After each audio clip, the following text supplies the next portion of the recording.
to Cody Talks NFL, presented by Blitzalytics.com. And here's your host, Cody Manning. And welcome into the Monday edition of Cody Talks NFL. Hope you guys had a great weekend. Hope you guys enjoyed the 14 hours of football. I know I did. I'm going to go ahead and just jump on it. I'm a big fan of these London games at 9:30. I like being able to wake up and watch some football all day. It's something I just enjoy. So I'm all for getting more London games over there and just waking up and having a Sunday full of football. I'm going to go ahead and dive into these games. Oh, and actually, before I dive into this, before I forget, interesting stat about yesterday's games. Outside the London game, because the Jags were technically the home team, every single home team in the United States yesterday won. That was pretty interesting, considering this has been a year where all the road teams were actually winning more often than the home team. So pretty interesting stat that came out yesterday. But I'm going to go dive into my relatively three biggest pieces of news that I think that came out over the weekend. I'm going to give an update on Cam Newton. Cam Newton, after visiting Dr. Andrews over the weekend, he's out for at least the next several weeks. No surgery was recommended for his Lisfranc injury. It's been a muscle and ligament sprain in his foot. There is going to be a decision that needs to be made. It's possible that he does go on IR. That decision could be made today or at some point this week. I mean, you got to understand, we're at the point of the season where if he misses several weeks, you're talking about maybe he can get healthy by December. But by then, I mean, Kyle, it's pretty much – I know I said a couple weeks ago, if Cam Newton was going to come back this week, I would think they would insert Cam. But if it's going to be December at that point, just let Kyle Allen roll. So maybe they just put him on IR and let Kyle Allen finish the season out as a starter, see if Kyle Allen can take them to the playoffs. I would not be surprised if that's the decision. But I also wouldn't be surprised if they keep him. And try to hold on to him, because what if something happens to Kyle Allen, or what if you do get to the playoffs? It's kind of a really great insurance to have a healthy Cam Newton on the sidelines if something to happen to Kyle Allen, if he were to his play were to drop, and you could still insert Cam and try to either make that final push for the playoffs or have Cam healthy for the playoffs if you're able to sneak it into that wild card position. But that would be something to monitor. So I wouldn't be surprised if Cam Newton is on IR by the end of the day, but that's something to monitor going forward. And we'll probably have I'm sure there will be some type of update video for you by the end of this week. Next update is kind of a somewhat big injury, impactful injury that happened yesterday. Colts quarterback Jacoby Perset, he got hurt at the first quarter of their matchup against the Steelers. It came out last night that he likely has an MCL sprain. The MRI will confirm that today. From my understanding, it's a week-to-week injury. They said that they do have a shot. He does have a shot to play against the Dolphins this week. In my opinion, I'll talk about it here in a moment, but I know the Dolphins won yesterday. But man, I'm already losing my voice on you guys. I know the Dolphins won yesterday, but Brian Hoyer and his replacement, he made some mistakes, but I think Brian Hoyer would be enough for the Colts to use for 1 week to let Jacoby rest his knee. So I wouldn't be surprised if Brian Hoyer's the starter against the Dolphins. I think they can beat the Dolphins with Brian Hoyer as a starter, but that would be something to monitor. Obviously, this is very impactful. If Perset ends up having to miss multiple weeks, that's going to hurt their chances at the AFC South. That's going to hurt their chances at the wild card, because after the Colts losing that game with Jacoby going out, teams like the Raiders won. Teams like the Chargers, teams have just made the AFC wild card picture a lot tighter than what it was entering this week. So every game matters. So I also wouldn't be surprised that Jacoby, if he's healthy enough to play with a knee brace, does push to get out there and try to help his team win this game and try to get pat-on wins to try to hold on to not only the wild card, but make sure they're still within grasp with the AFC South, because they do got that big matchup with the Texans here in 3 weeks. So that'll be something to monitor. MRI, by the time you're listening to this, the MRI should be done. So there might be an announcement as far as where he is with that injury. And then lastly, I wanted to update you guys on where Josh Gordon landed. I'm not update you guys. You guys should know. But for anybody that doesn't know, the Seahawks did claim Josh Gordon off the waiver wire. Russell Wilson did push the Seahawks to get him. And the Seahawks were actually the only team to put a claim on him. So he landed at number 28 on the waiver priority list. Really like the fit. I'm not saying he's going to come in and be an immediate contributor, but if we can kind of get the flashes of Josh Gordon that we saw in New England last year, I mean, think about how deadly that passing attack could be in Seattle. I mean, you could have DK Metcalf and Josh Gordon on the outside, and you can have Tyler Lockett working in the slot. That's a handful for a secondary to compete against. I mean, Tyler Lockett's already basically unstoppable with Russell Wilson. And then you got DK Metcalf, who slowly is emerging as a great rookie wide receiver in this league. And then if Josh Gordon can at least be, I don't know, somewhat of Josh Gordon of the past, man, that could be an unstoppable force up there in Seattle. That's something to monitor. And something that came out over this weekend that kind of involves the Josh Gordon thing is, I know I said I would never talk about him after his BS earlier in the season, but Antonio Brown, actually before the Josh Gordon release, Russell Wilson was actually pushing the Seahawks to go sign Antonio Brown. Seattle was actually doing their due diligence on Antonio Brown. But then they end up going with Josh Gordon. And then Brown's agent, Drew Rosenhaus, said there are a few teams that are very interested in signing Antonio once this process is over. So if anything comes out where all the off-field issues with Antonio Brown is over, then it's very plausible that he will get signed at the end of the season. But other than that, unless he gets signed or some major update comes out, I don't expect that to happen. And I actually just got an update on my phone that Josh Gordon did pass his physical on Saturday. He will be practicing this week. So looks like they might have him in the lineup next week in this big matchup with the 49ers on Monday Night Football. Speaking of Monday Night Football, I'm going to go ahead and dive into my Monday Night Football preview tonight. Dallas is up in New York. They're going to face the Giants tonight. No news came out on either team over the weekend. As far as the injury report for the Cowboys, Cameron Fleming is out with a calf injury. Leighton Vander Esch is questionable with a neck injury. Anthony Brown is questionable with a hamstring. And then the Giants, Sterling Shepard is actually back in concussion protocol, and so he's been ruled out. As far as how I think this game's going to go, I think Dallas is going to pretty much handle the Giants. They're coming off a bye week. They got to win every game they can to keep control of the NFC East because it looks like the Eagles are back in a roll after the Cowboys embarrassed them a couple of weeks ago.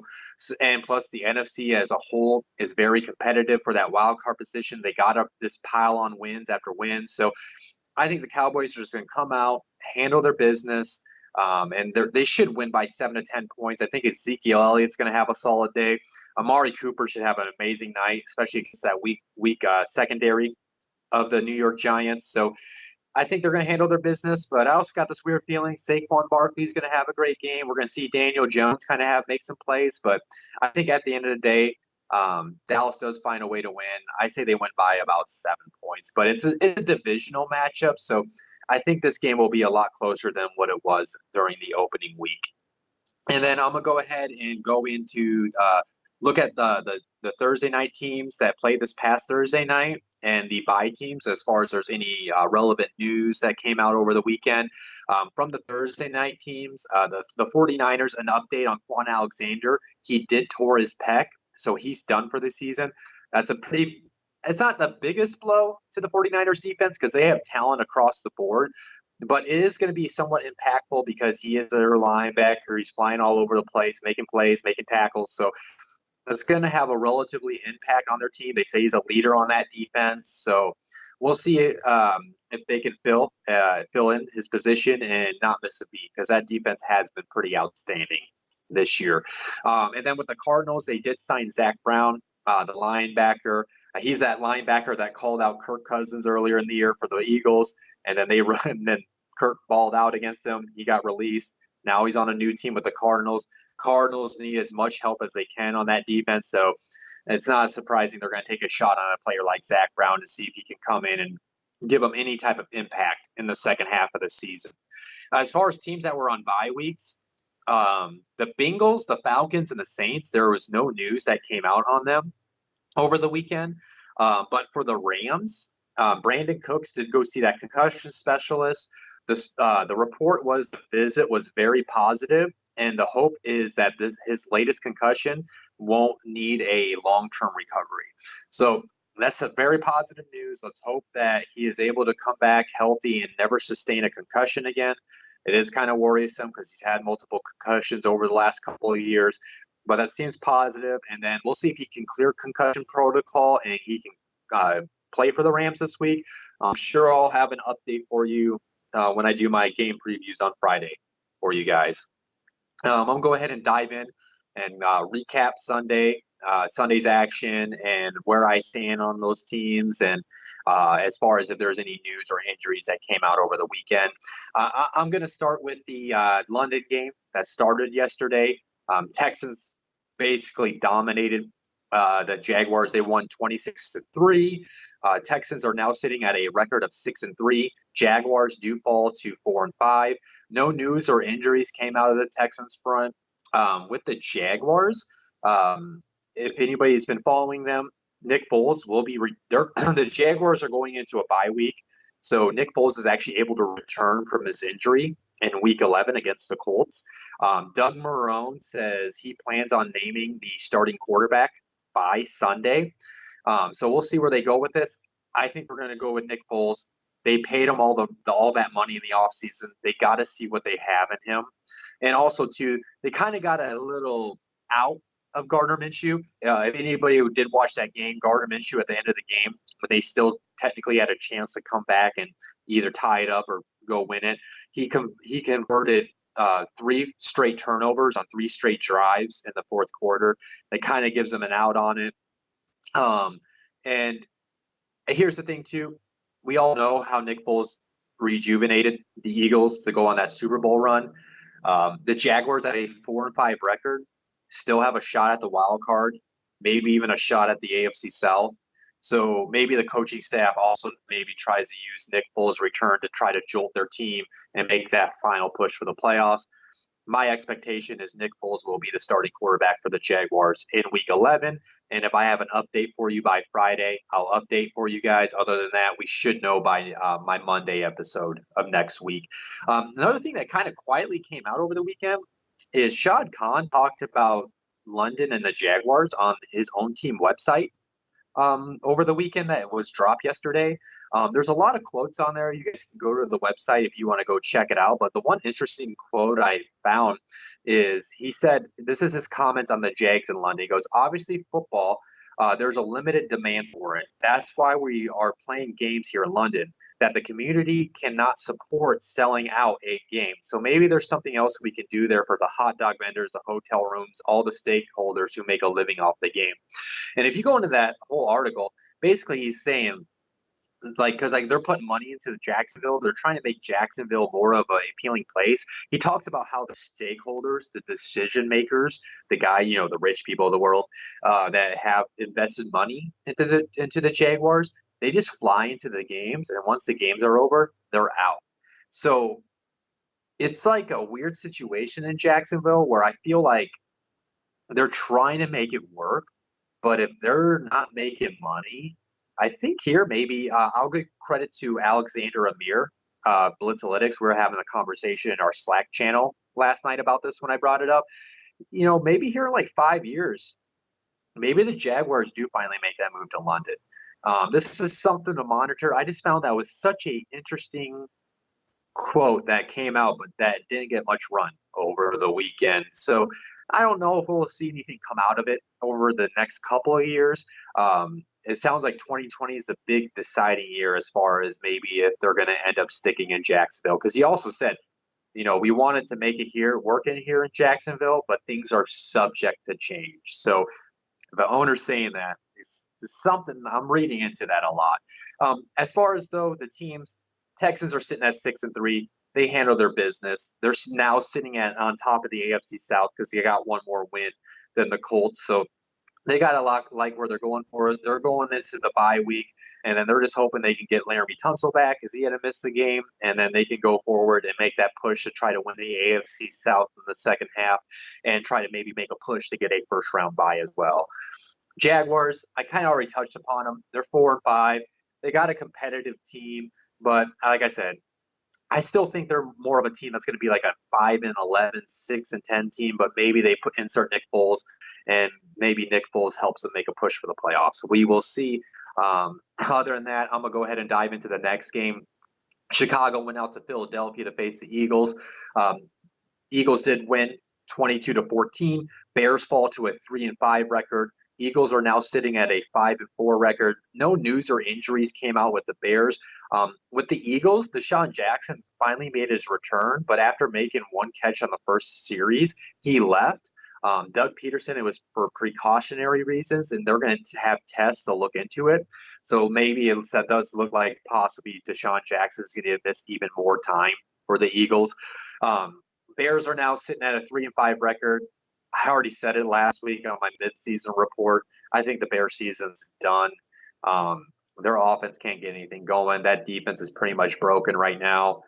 It's basically they're just going to have to hope maybe they can string together a strong second half of the season and maybe have something to look forward to in the 2020 season. But I have no faith in the Bears. They're still right now looking at a 4-12, maybe a 5-11 team as of right now to me. The Eagles sitting at 5-4. So they got a couple wins in a row. They are kind of rolling right now in the first 2 weeks. They still got some things to work on that offense. I don't trust the secondary. They just faced Mr. Trubisky. So that secondary still has some things to tighten up. And they got to see if they can make this push to try to win that NFC East, because I still think they're going to have to win the NFC East to get into the playoffs. Could they sneak in as a wild card team if games fall their way? Yes, but I still think they're going to need to try to push. I think their focus needs to be winning the NFC East if they want a shot at the playoffs. And I still think if they can get healthy and get everybody back, they still got what it takes to go on a deep playoff run. But other than that, I'm going to go ahead and get into the next game. Yes, my Colts, they lost. They lost to the Steelers 26-24. No news or injuries came out with the Steelers. A couple things outside the Jacoby Perset injury. After my Friday episode, it actually came out that T.Y. Hilton injured his calf in practice last week, and Frank Reich told reporters that Hilton will more likely miss the next 3 to 4 weeks. And so we'll see when he can come back. I think ideally they want him back by their Texans matchup. Who knows if he can get back sooner than that. They did definitely miss him yesterday, but I think the Jacoby Perset injury had more of an impact on that game than over them missing T.Y. Hilton. And also, too, their center, Ryan Kelly, he left with a burner injury. Never heard that before, but apparently it's kind of like a stinger. So he did leave, then he came back, and then after they started the second half, he wasn't out there, and he didn't finish the day. So we'll see if he's able to compete for them this week. So Colts are now sitting at a 5-3 record. Steelers are surprisingly sitting at a 4-4 record. As far as the Colts, it's really going to depend on Perset. If Perset can get right back into the lineup, I still think the Colts still have a chance to win the AFC South and still make it as a wild card. If Perset has to miss multiple weeks, that's going to hurt their chances. And I don't know if they can necessarily make it, because once you're missing Perset, once you're missing T.Y. Hilton, their offense was extremely limited yesterday once Perset went down with that injury. So, but you got to trust Frank Reich. Frank Reich can draw up some plays and make things work with Brian Hoyer as well. And luckily, they got a get-right matchup against the Dolphins on Sunday. As far as the Steelers, I do want to give them credit. That defense is legit. That defensive front with J.J. Watt, Bud Dupree, Cameron Hayward, those guys are such good, impactful players. Minkah Fitzpatrick that was such a great trade. I know people are like, why'd they trade their first round? They're going to miss out on a quarterback. But Minkah Fitzpatrick is balling out. He had that pick six, was basically pretty much I won't say it was at the end of the first half, but I want to say that basically won them the game because the Colts were about to score, and that totally changed the momentum of the game. So Minka Fitzpatrick has been balling out for them, but I still have questions about their offense. Mason Rudolph is very timid. He holds the ball too long. I don't know if Jacoby plays that whole game. I don't know if they really win that game. So Steelers, though, I got to give credit. They got a legit defense. I just don't know if their offense is going to be enough to get them into the playoffs, but they are sitting at 4-4, and they got a shot. They're here. You got to give Mike Tomlin his due. He's coaching the hell out of his roster right now. So we'll see what they can do going forward, but they do have a pretty good defensive front. Their defense is pretty good this year. I'm going to go ahead and get into the next matchup. The Dolphins, yes, the tank. They got out-tanked yesterday by their former coach, Adam Gase. Maybe this was an inside job by the Jets that they didn't want the Dolphins to out-tank them, so they went and hired Adam Gase. I don't know. But, yeah, Dolphins won 26-18. No news or injuries came out of the Jets front. With the Dolphins, Preston Williams, their impressive rookie wide receiver, did suffer a knee injury yesterday, so we'll see what happened with him. An update, obviously, if he's going to play next week. Both teams are now sitting at a 1-7 record. As far as the Jets, their season's over. I mean, Adam Gase should be fired. First of all, I was never a believer in Adam Gase, even back when in Miami. I never thought he should have immediately got a hiring head coaching job after he got fired in Miami. And now it's just proven me right with how the team's been forming. He's making Sam Darnold regress. Sam Darnold is just ever since that seeing Ghost comment, he's been playing bad. He's turning the ball over, making terrible decisions. It's a dumpster fire. I'm sorry, it's a dumpster fire for Jets. I feel bad for Jets fans. They had so much hope, and what's weird is they have some talent on that roster, but they can't put it together.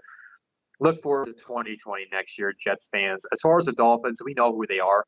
They are a tanking team still. They just found a way to win. Fitzpatrick got his revenge against the Jets. Like Preston Williams, man, I hate to see that the kid got injured. But, hey, they gave their fans a win at home. They're sitting at 1-7, but I wouldn't expect them to build upon that and all of a sudden start racking up wins. So, but they did win. Good for Brian Flores. He gets his first win of the year, and at least they look positive, and they can give their fans some hope that once they do use all those draft picks and all that salary cap, maybe Brian Flores can be that head coach of the future for them. I'm going to go ahead and get into the next game, though. Minnesota traveled to KC. Very disappointing performance by the Vikings. They did lose 26-23 on a last-minute field goal by the Chiefs. No news or injuries came out on the Chiefs front. As far as the Vikings, Adam Thielen ended up playing with his hamstring injury, but right in the first quarter, he aggravated a hamstring injury, and his day was done. And the Vikings, they just couldn't get things going. I saw an interesting stat. Since 2014, the Vikings have not won a game in outdoors. That's a pretty interesting stat. So I don't know if it's because they're slower on the grass or whatever the case is, but the defense gave up way too many big plays. The offense just couldn't get their ground game going. They couldn't get anything going through the air. The KC defense came to play. Give credit to Andy Reid, man. He found a way to make that offense work around Matt Moore. And they're more than likely, it sounds like they're going to get Patrick Mahomes back this week. So the Chiefs, they survived without Mahomes. They're sitting at 6-3. They still have an amazing shot to get the first round bye. So they got to like where their team is going forward, especially that this is a really great win for the Chiefs because you guys are winning with your defense, and now you're getting Patrick Mahomes back. So this team is going to be something to watch out for in the second half, and we'll see if they are what everybody thought they would be, the team to beat in the AFC. As far as the Vikings, I still believe in them. I mean, every single NFC North team lost yesterday, so they still have a shot at the NFC North. They still have a shot at the wild card. Let's see if they can get things back on track. I mean, they are just coming off of 4 impressive weeks. It's hard to win in the NFL, and this is an example why. But I still think the Vikings got what it takes to go on a deep playoff run, but they still have some things to work out, not only on their offense, but that defense needs to figure out how to play better when they are on the road. Because other than that, they're not going to do much in the playoffs if they don't get home field advantage somehow. I'm going to go ahead and get into the next game. Titans did travel out to Carolina. Panthers did handle business at home. They won 30-20. The Titans are now sitting at a 4-5 record. I put that in wrong, but the Panthers are actually sitting at a 5-3 record.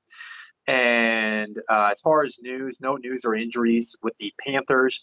With the Titans, Malcolm Butler did suffer a broken wrist. He's going to get further testing to see how severe the injury is, so he'll probably be missing some time with for the Titans. As far as how I feel right now, Titans are who they are. They're going to do what they did, right? They're going to win a couple games in a row. They're going to make people believe, like, oh, the Titans can be a good team. And then they kind of lay an egg yesterday. That they were never really into the game. Christian McCaffrey is just a straight baller, man. He ran all over them. Man, he just added another game to his list for not only Offensive Player of the Year, but yes, he still needs to be in consideration for the MVP award as well. The Titans, they're just a 7-9, 8-8 team. They're not going to go anywhere because that offense can't go anywhere. And once your offense can't go anywhere, just like we saw in Chicago, your defense kind of just gets broken. And like they still got a good defense. It's just how motivated can a defense be when your offense can't do anything? So they're just a middle of the pack team to me. And they're just going to need to hope that they just need to hope they can finally find their franchise quarterback in this offseason. As far as the Panthers, they're sitting at 5-3. They still got a shot at the wild card. I think the Saints got the NFC South wrapped up. So they're going to have to hope they can keep on winning games and try to compete for that wild card position. But man, isn't Christian McCaffrey fun to watch, guys? If you have not watched him, just go watch his highlights and see what he's done this season. Other than that, if you got a chance to sit down and watch a Panthers game for the rest of the season, please do. The kid is a stud. I'm going to go ahead and get into the next game. Washington did travel out to Buffalo. No news or injuries on the Bills front. There is some updates on the Redskins. As you guys know from my Friday episode, I talk about the Trent Williams drama with the Redskins. It came out over the weekend that there will be an NFL and NFLPA joint investigation into claims made by Trent Williams. But then it came out this morning, DeMaurice Smith, the NFLPA, I think it's executive director. I think that is technically his title, the guy that's ahead of it. He said that Trent Williams has asked the NFLPA to not pursue an investigation. He said he is upset the team leaked out information, also categorizes it as disinformation, says if it doesn't stop, they will pursue action. So, again, I don't know what the Redskins are doing, and I don't know why they didn't trade him. It's just such an ugly situation. It's such a tarnish on their franchise. What player is going to want to go sign for him? Also came out that they did sign their safety, Deshazer Everett, to a 3-year extension. Good for him.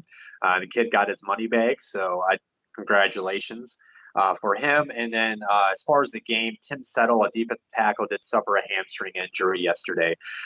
As far as the game, though, Bills did handle business. They won 24-9. Redskins fall to 1-7. Bills fall to go up to 6-2. The Redskins, they're just a bad team. Dwayne Haskins, he had he was solid. He didn't force any turnovers yesterday, but he also didn't have anything too impressive as well. But he was going on the road against a very tough defense against the Bills. So there shouldn't have been high expectations for him to ball out in any type of way. Redskins are bad. They just got to get to the offseason, make sure they trade Trent Williams, and then see if they can build a team around Dwayne Haskins and see if they can try to build any momentum for his career. As far as the Bills, they're sitting at a 6-2 record. As of right now, they pretty much should have that one of the wild card spots locked up as long as they continue to pile up wins. And I'm going to talk about it later in this episode, but with the Patriots going down, they still got a shot to win the AFC East. Yes, they do. Because the Patriots are going on to a bye week, but after they come out after that bye week, they have 4 straight very difficult matchups. So, and the Bills have another shot to face the Patriots this year. So yes, Bills got a chance to win the AFC East. Will it get done? Maybe. I'm not going to say yes, but they do. And one last thing on the Bills, it was nice to see Josh Allen put together a game where he didn't have any turnovers. So I want him to build upon that. And if he can build upon that, this Bills team could become something to threaten with when it comes playoff time. I'm going to go ahead and dive into the afternoon games from yesterday. Will end up being a very good game. End up going to overtime. The Bucs and the Seahawks. Seahawks did win 40-34. The Seahawks go to 7-2, and the Bucs go to 2-6. No news or injuries on the Seahawks front. As far as the Bucs, Carl Nassib left with a groin injury, and Carlton Davis left with a hip injury. As far as the teams, the Bucs, they're sitting at 2-6. But they're like a weird, very competitive 2-6 team.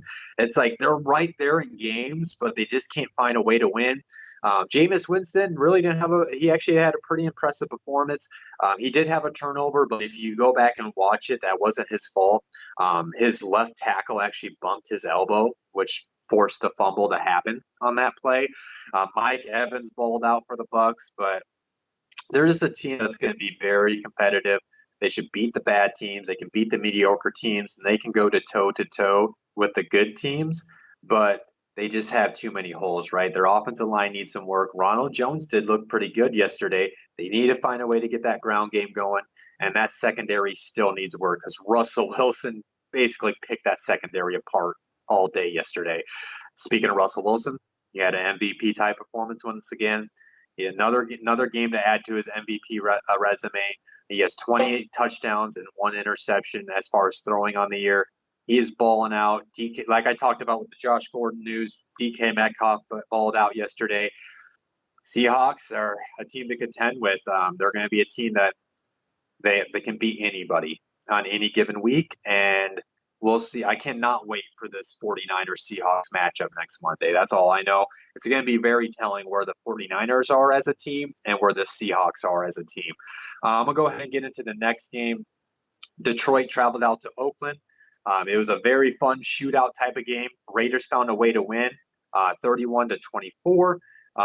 Lions fall to a 3-4-1 record. There's no news or injuries coming out with their team. Raiders go to 4-4, but Trent Brown did leave with a knee injury. So if he has to miss some time, obviously that's going to have an impact on their season because their offensive line is why they're winning games. But yeah, I got to give credit, man. Derek Carr balled out yesterday. I was such a doubter of Derek Carr. I'm still not the biggest believer, but he is doing what it takes to get his team into winning position and to win games like he did yesterday. So Raiders are sitting at 4-4. Like I talked about, that AFC wild card all of a sudden got very tight over the weekend. They got a shot at the wild card. Who knows? Maybe they got a shot at the AFC West if the Chiefs happen to drop some games. They're within 1 game of the AFC West right now.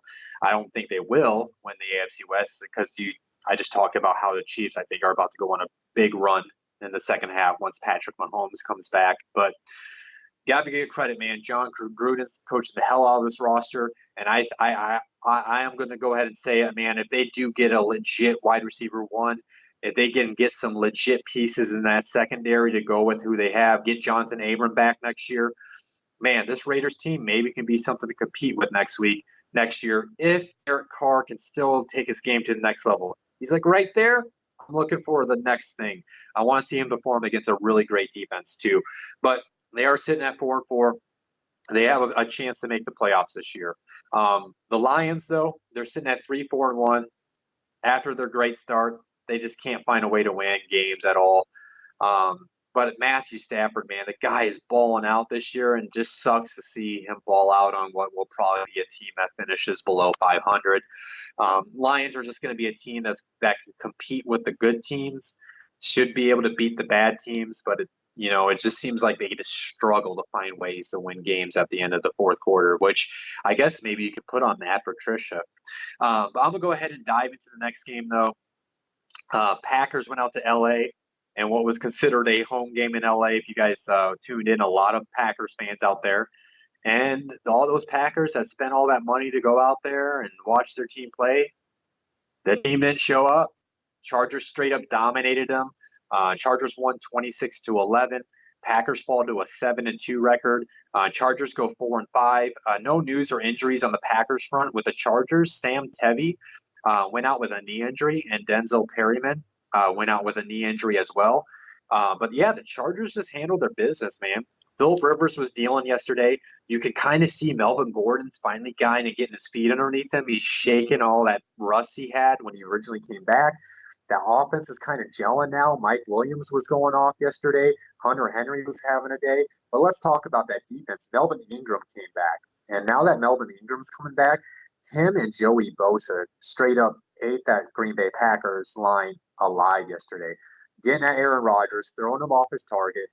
Keep in mind, at one point yesterday, the whole total Packers offense in the fourth quarter had under 100 yards. That's kind of mind-blowing to me, especially with how great the Packers were performing over this past month. I mean, I just came off a week where I gave the Packers so much praise, and then they just came out and made me look like a fool, for how much praise I gave the Packers. But yeah, Chargers found a way to win. They're 4-5. I think they can get Derwin James back here in a couple weeks. I think I should have an update for you guys in the coming episodes, but they're getting healthier. And like I said at the beginning of the season, this team has the talent, what it takes to go on a Super Bowl run.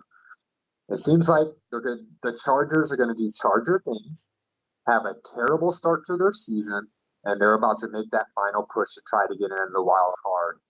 So it's something to monitor. I'll talk about it here at the end of the episode, but they have a big matchup with the Raiders on Thursday night.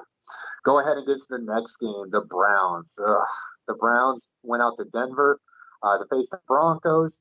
Brandon Allen wins his win. And before I forget, another interesting stat. Yesterday was the first time the NFL saw 3 quarterbacks with the same last name win a game. Brandon Allen, Kyle Allen, and Josh Allen. Brandon Allen did his kickballed out. I thought he was going to have struggled throughout the day. He found a way to win, lead his team to victory. Broncos win 24-19. Broncos are now sitting at a 3-6 record. Browns are sitting at a 2-6 record. Thing that came out over the game, their safety, Brown safety Jermaine Whitehead. I'm not going to go back and quote everything he said. You guys can go search into it. It's some pretty nasty comments he was making to reporters. He was basically threatening to shoot him, calling them like obscene names and all that. So it came out this morning. They have released him after his threatening and distasteful social media post. All I got to say is if you're a player, if you're a young kid or if you're a player that happens to be listening to this, don't do stupid. I'm sorry for my language. Don't do stupid shit like this. Like, I don't understand what you're doing. You have a great job, and now you're never going to get an opportunity over that stuff. Like, you're not an all-star safety. You can't get away with that. What are you thinking? So, Browns did the right thing. They released him. He wasn't even that great of a player anyway. So, yeah. And then other than that, Ricky Seals-Jones, he actually left yesterday with a knee injury for the Browns. Browns season's done. I don't know what they're doing. Baker Mayfield can't get it going. He just looks like he's lost in himself. Freddie Kitchens is over his head. That defense, I thought, was going to come to play against a Brandon Allen poorly led Broncos offense. But, yeah, as far as that, though, Freddie Kitchens is probably going to be a one-and-done coach. I think they need to bring in a veteran coach like I talked about last week with, like, Mike McCarthy. The Brown season, yes, the schedule was supposed to get lighter for them, but they can't even beat the Broncos. Now, Broncos, you guys got a legit defense. I'll give you credit where that. Brandon Allen balled out. Cortland Sutton is a star wide receiver. Philip Lindsay was good on the ground yesterday. They found a way to win, but they're still going to be like a 5-11, 6-10 team, but it was just a battle of bad teams yesterday, and the Broncos found a way to win while the Browns are completely being a major disappointment in 2019. I'm going to go ahead and get into the Sunday night matchup from last night. Yes, the Patriots fell.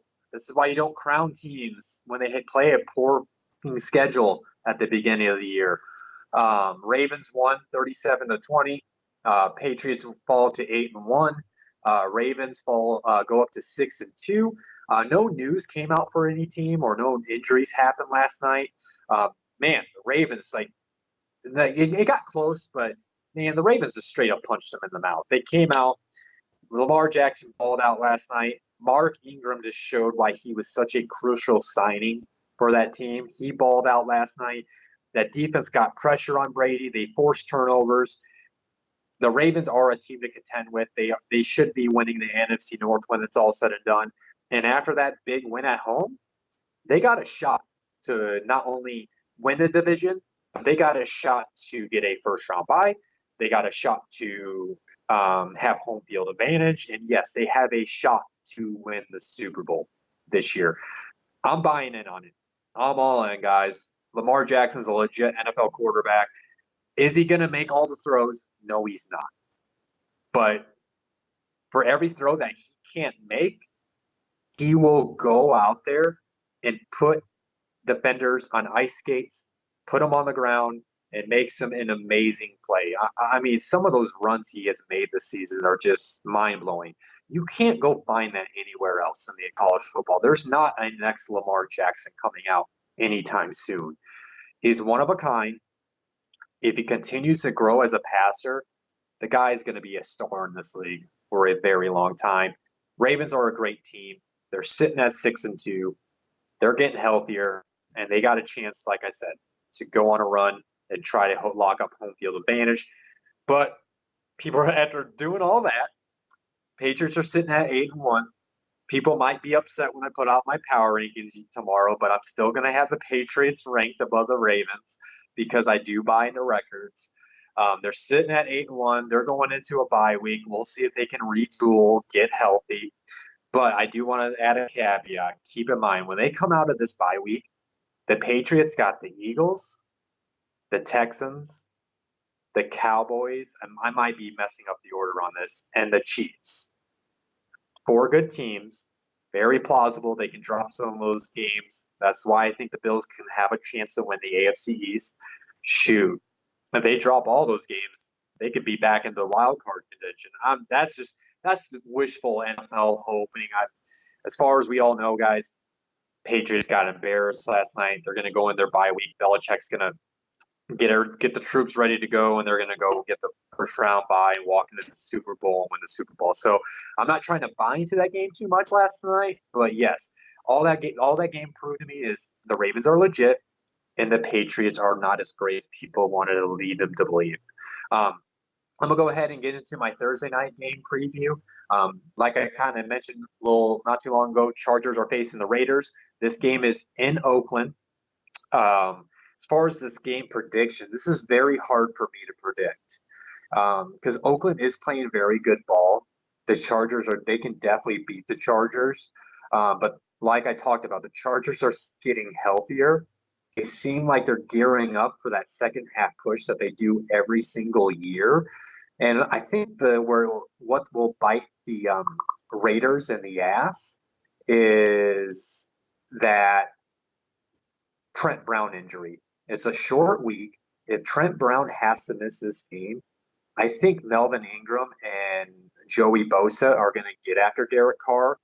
And when Derek Carr gets pressured, he still tends to throw balls away, throw interceptions, stuff like that. So I think it's going to be a very great, close, tough, low-scoring divisional matchup. I'm going to say the Chargers win. They're going to win 21-17. It's going to be a very close game. And I will say, I won't be surprised, though, if the Raiders pull it off. But I still think that Raiders team is just 1 year away from making a playoff push. They're right there. Need some key pieces. I think this will be the year the Chargers kind of go on that late second run. But watch out for Oakland next year. But I think that I will take the Chargers, like I said, 21-17. All right. Time for Rob's producer question. With Miami getting the win and the Bengals benching Andy Dalton, is there a new worst team, and can Cincy suck enough to really pull out the donut? Yeah, just say the least. Yeah, I definitely think so. I mean, we'll see if Ryan Finley can provide any juice to the Bengals offense. Let's see how he performs before I fully dive into that. But yeah, I completely can see. I mean, before the season started, I thought the Bengals were like a 2-14 team, 3-13 type team, 1-15 maybe now, because they're performing even worse than what I thought they were going to do this year. So yeah, I think they can possibly go 0-16. They do face the Dolphins later on in the year, and I don't know. Are they the new worst team? You could argue the Jets are. You can argue the Redskins are. The Tankathon. I think Connor Rogers of Stick to Football put that out there last night. The Tankathon watch is on because there's about 5 to 7 teams that are going to, quote unquote, be in a battle for the number 1 pick this year. So it'll be interesting to see who ends up landing the number 1 pick. But yeah, I think Cincinnati can drop all 16 games this year. I would not be surprised if they do. But like I said, they got matchups like against the Miami later in the year. I think a bunch of these bad teams are actually facing off over the coming weeks. So it's going to be something to monitor and see who ends up with that number 1 pick. And then other than that, guys, I want to thank you for tuning into this week's episode. As always, if you like what you heard today, please hit that like button. Please hit the subscribe button. If you're listening to this on the Blitzalytics podcast network, please go to our YouTube channel, hit subscribe. So if you don't want to wait till the audio version hits the Blitzalytics podcast network, you can always listen to this on YouTube as well. But if you guys are on YouTube, please do go subscribe to the Blitzalytics podcast network. We're on all major podcast platforms. We have other podcasts like the Blitz Breakdown, the Pick Six. Coming, we'll have more and more episodes when it comes out, the XFL Files. And then, of course, we have my other podcast with my producer, Rob of this show, the Fantasy Football Hot Seat. We talk about everything fantasy, start sits, studs, waiver wires, trade targets, all that good stuff. So please go tune into that. That comes out every Wednesday. And then other than that, lastly but surely, we're in that time of the year where everybody loves to give. And if you want to give to a great charity, I have 10 different charities you guys can go hook up with. It's for the Blitzalytics All Heart Charity League. It's 10 different teams representing 10 different charities. Please go to go.rallyup.com/allheart if you want to donate and help out causes. Other than that, I just want to thank you guys for tuning in today's episode. Hope you have an amazing week, and Blitz out. Thank you for watching Cody Talks NFL, presented by Blitzalytics.com. As always, hit that like and subscribe button, and then hit that bell notification icon to stay up to date on all things football.